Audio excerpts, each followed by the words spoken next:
If you are watching this video, I want to believe that you're already aware of the issue currently going on with Mark Angel and Dennis Igwe. So yesterday evening, I started receiving notifications on my platform. People were commenting, "Lucky, I'm disappointed in you. You've lost your humanity. Lucky, I can't believe you knew about the situation." I kept quiet. At first, I was really confused where those comments were coming from until a friend of mine reached out to me and she told me my name was mentioned on Honest Bunch podcast that she just finished watching it. So I had to go check it out myself. I discovered that Dennis Igwe mentioned that I was supposed to interview him, but unfortunately, after meeting with Mark Angel, I changed my mind. I understand how such statements will trigger a lot of people, especially those of you who believe in me, because I know a lot of people look up to me and a lot of people love and respect me, especially those of you that have been supporting me. So I think I owe it to you to explain what really happened. Apparently, it was not quite long ago that I knew about this issue, just about a few weeks ago, and I was the one that reached out to Dennis Igwe.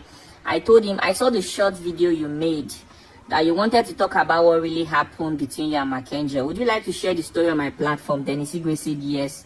I said, okay, where are you right now? He said he's in Port Harcourt. I said, oh, I'm in Abuja and I just left Port Harcourt. How are we going to meet? Although I have a flight that already booked to Enugu State, because there was this Nollywood actress that period that was in the hospital, and the family were reaching out to me that they really need help. They need to raise money for her hospital bills. But unfortunately, the day before my flight, I think she passed away. Anyways, I was still going to go to Enugu, and I knew I was going to see Dennis Igwe. Surprisingly, coincidentally, I don't know how it happened though, but Mark Angel came to Abuja, and then I reached out to him. I told him that I'm going to be interviewing Dennis Igwe, you know, that he has something to say about what really happened between the both of you. Would you like to share your own side of the story? Then Mark Angel explained to me that this is not the first time that Dennis have attempted to make an interview about what happened between the both of them. That at some point the case even went to the police station. He explained a lot of things to me anyway. So I then reached out to Dennis again. I told him that, oh, I was with Marco and this is what Mark had to say. And Dennis started saying that, oh my goodness, that I had already met Mark, that he doesn't believe that that he's very sure that his story will not be told again. I said, why is he making such statements? That, I mean, if you come to somebody's platform to make, you know, a claim, do you understand me? In as much as people love to hear this story, this is somebody, you're talking about somebody else's life. It is important that somehow they are aware of what you want to say.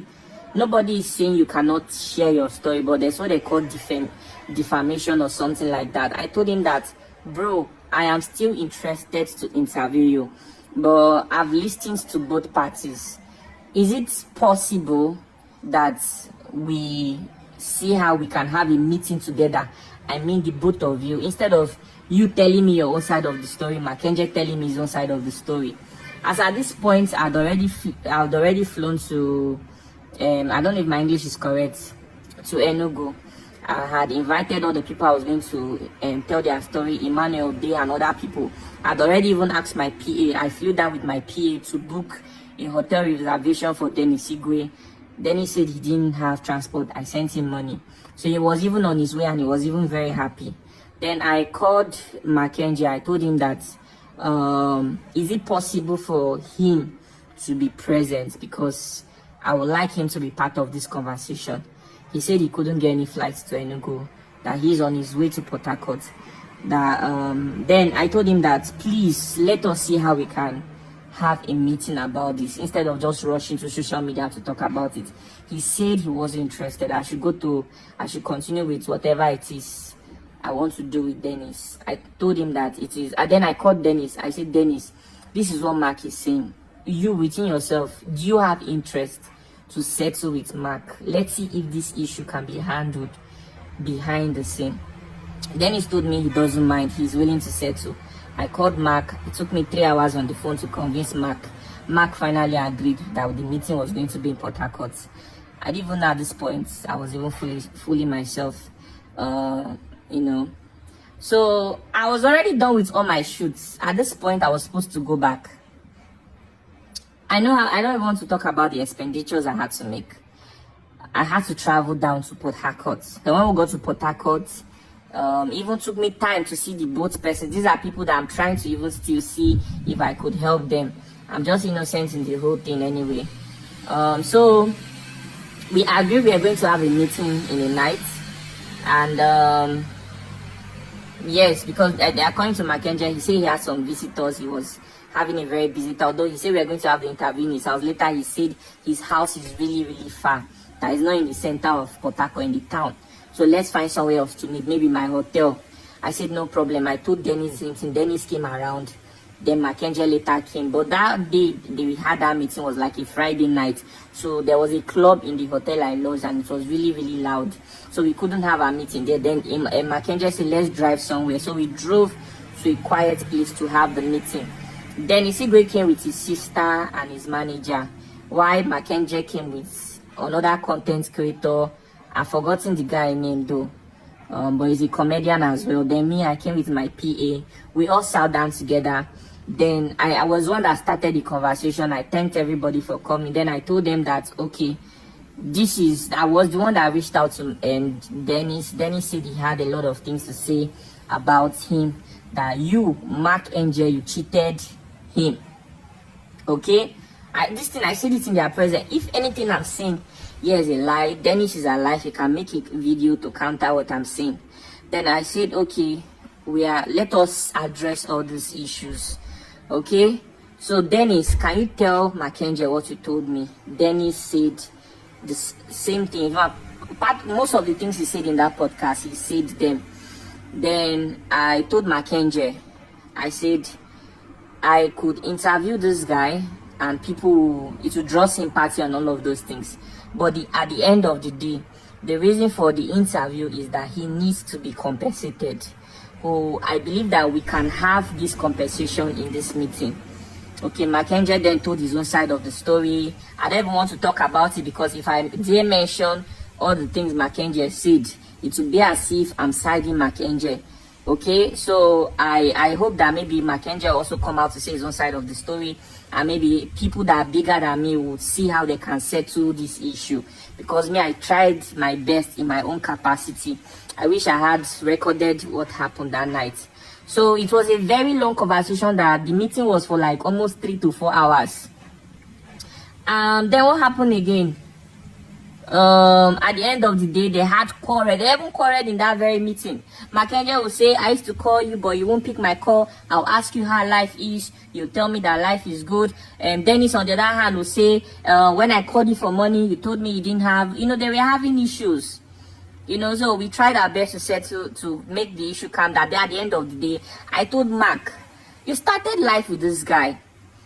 So he used to wash your clothes before. You guys used to eat from the same plate. How does it feel that you are this successful and this guy is struggling with house rent and a lot of things? You understand me? Then Mackenzie told me that it's not his fault, that he cannot carry everybody along. That even though he owns that, he had a lot of work to do. Like he said a lot of things that that is not the way most people think, that he had so much work to do to get to where he is. There's a way he explained it, that he has tried his best. They took to court, he was compensated, this one, that one, and so many things. I say, okay, but right now, let's forget what has happened in the past. Can we settle this issue? Dennis is not living well. What can we do for this young man? So then the thing that Mackenzie told me that he's willing to do anything for Dennis, but he cannot let Dennis come back as a shareholder of Mackenzie Comedy because he has taken the brand really far already. You understand me? Then I say, Dennis, do you have a problem with that? Then Dennis, I don't know, I can't even remember what Dennis said, but okay, they gave him a blank check. What do you want? Then Dennis said that right now his rent have expired and he doesn't even have where he's staying, that he's living with his sister. Then I even asked the sister, can you confirm that what Dennis is saying is true? The sister said yes. And I said, this does not sound good at all. But then I asked him, how much is your rent? He mentioned the amount. And I was angry. I was like, bro, I did not call this meeting, spend money for flights, hotel and so many things just for you to come here to say that what you need is money for rent. Come on. For God's sake, you have 2 kids. You are a grown-up man, for God's sake. You need help that is even beyond that. You can't come here to be talking about rent. You understand? Even his manager also said the same thing, that they were not happy that he is mentioning rent. And there were so many other things in it. Then another mention from my perspective as a creator, because even before that meeting, there were some things I was telling him. I will probably talk about in the ending of this video. This guy, you see, for you to survive as a creator right now, you need to invest in making sure that there's quality in what you are doing. And before now, I've already even told him that apart from making an interview with you, I personally want to see you succeed. If Port Harcourt is not favorable to you, bro, you can come to Abuja and I can support you to have a life started here. I have equipment, you could use mine. Do you understand me? Work on your scripts. For anybody to pay attention to you, you have to be valuable. I told him, even if I do an interview for you, people will feel for you, probably your views will go up for maybe 1 week. But after then, if what you are creating is not valuable enough, nobody, I'm telling you, nobody on this earth will carry your matter on their head. People will feel pity for you, but genuinely, I really want to see you succeed. So let's see how we can achieve something reasonable, okay? Then I mentioned to Mark, I said this guy needs equipment for his stuff. I don't know a lot of things, but from my perspective, he needs equipment for his filming. I was just saying it from my own thoughts. Maybe somebody else would have said something else. I didn't want to mention that maybe he needs so amount of money. I just say he needs quality equipment. Then Mark said he has given him equipment. The equipment he gave to Dennis, blah blah blah. I don't want to say so many things, because if I say it, it will look as if maybe I'm not siding. I'm just seeing the truth of what really happened. I wish Nedu can still convince Mackenzie to come back to that podcast. Let the both of them stay there and have this conversation, because even in all of this, my happiness is to see Denny succeeding. That is my happiness. So I told him, bro, we need to support this guy with some equipment. We need to help him. Even then, I you know, by the end of the day, I don't even know how the matter went. So they started arguing. At some point, I looked like a fool there, and I told them that in fact I'm done talking. Then they ended the conversation with Mark saying that he was going to assist him with his rent, and for the equipment he was going to assist him, but not now, that things are difficult at the moment, that he'll probably assist him later. And then we did prayers and we left. And then Dennis messaged me and said thank you very much, and that was it. Dennis never told me if Mackenzie ever sent him any money or anything like that.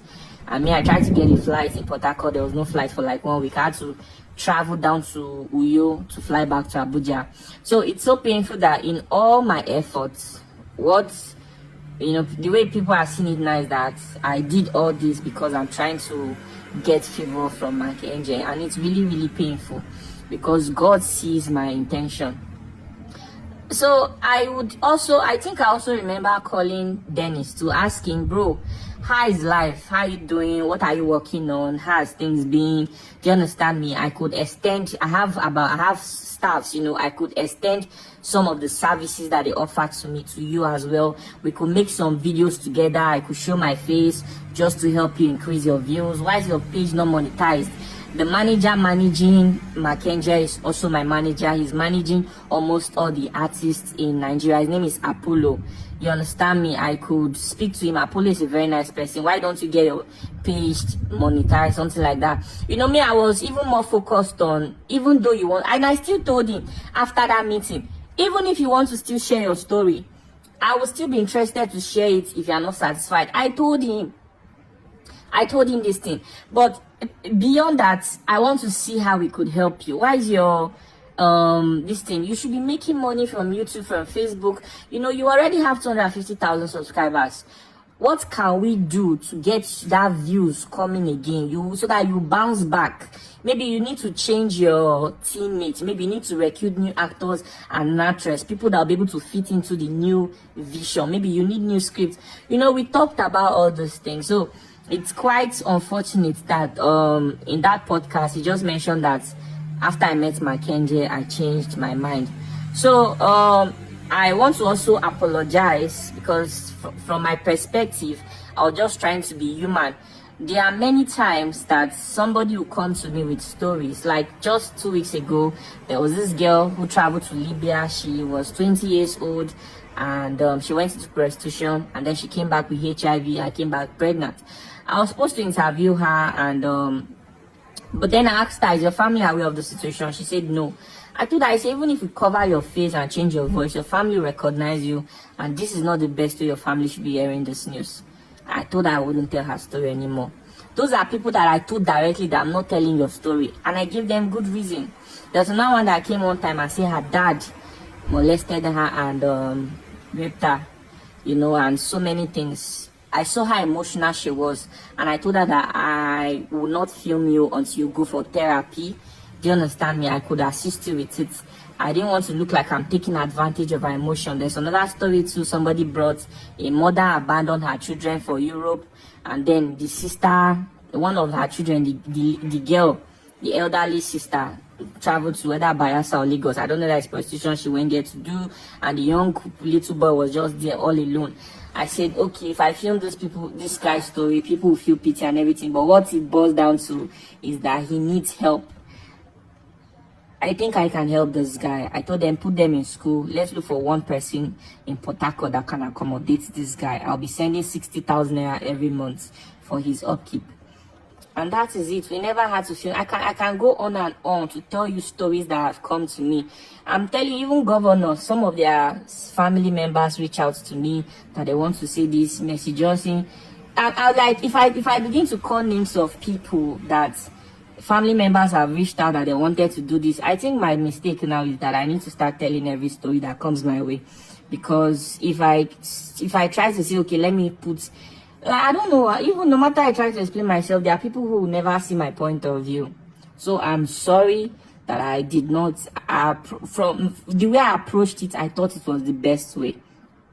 Even Dennis himself did not see what I tried to do for him. And if I calculated the expenses I made specifically for that trip alone, not even calculating Enugu's own, just the trip to Port Harcourt and everything I spent was almost about ₦1 million. So it's painful that at the end of the day, people said I only did that because I was trying to protect my interest with Makenje. For God's sake, even if Makenje is somebody to be respected, he's a comedian. I'm not a comedian. Do you know the kinds of people I talk to every day? You won't even believe the numbers of celebrities that reach out to me. I'm even talking of international creators. Well, some of you haven't seen me in real life, so I really don't know how you judge my standard or anything, but I am sorry if in all this explanation, some of you feel that what I did was wrong. I apologize. It is the lessons we learn that will make us to become better people, and that will make the job that I do to become better. I've learned my lesson, and I know what to do henceforth whenever somebody reaches out to me for story, because most times even the people you are trying to help don't even know that you are trying to help them. Maybe I should have just filmed him and that was it. Probably, I don't really know. So I am really sorry. I'm caught up in the middle of all this. I tried my best to see how I could settle it. This is not the first time people are reaching out to me with stories, and I'll see if I can settle it without it coming to the media. I always tell people something. Some people think I don't help people with money. You have no idea how much I spend. The reason I'm not so successful is because I'm trying my best to be there for a lot of people, and the way it is right now, it is not favoring me. You have actually no idea. If we are able to resolve an issue, what is the point of bringing it to social media? So I think this is my mistake. I apologize. If you go back to how I started my journey, I made a lot of mistakes, and the people who love me will always tell me, Lucky, don't do it this way, do it this way. I have listened to you, and I've been able to grow, evolve, and become, something, a force for good. So I'll always continue to take your feedback seriously, and I'll continue to learn from it. Okay, I appreciate all of you, and I apologize if my judgment was wrong. I remember telling Dennis, if you still want to tell your story, I will tell it, but I'm just trying to see how you on the other. See the whole in fact, I'm so sorry. The negativity this thing is drawing, I'm seeing all the comments. I don't know, I think this happens to people that are chosen. The chosen ones, they're always the ones that are always misunderstood. No matter the decision they make, nobody in this world except God, people judge you by your action, not by your intention. I really wish you guys, I don't know. And even after that meeting, we are supposed to post those pictures, but Mackenzie said we shouldn't post it, and I didn't know why he said we shouldn't post it. He was like, we should wait until Dennis have gotten those equipment and everything, you know, blah blah blah. So that was it. So I never knew that maybe he was going to Honest Bunch podcast, or he was not even satisfied. I seriously did not know. In all of this, I was the one who, I don't know, I think I've learned my lessons, and I'm really sorry. So this video is not for everybody. It is only for people who truly love me, those that have been supporting me, and those that intentionally want to hear what really happened. So I'm so sorry that I've been misunderstood, misrepresented, and I just fooled myself, and maybe I should have just interviewed him, and all this would have been not existing. I'm so sorry once more.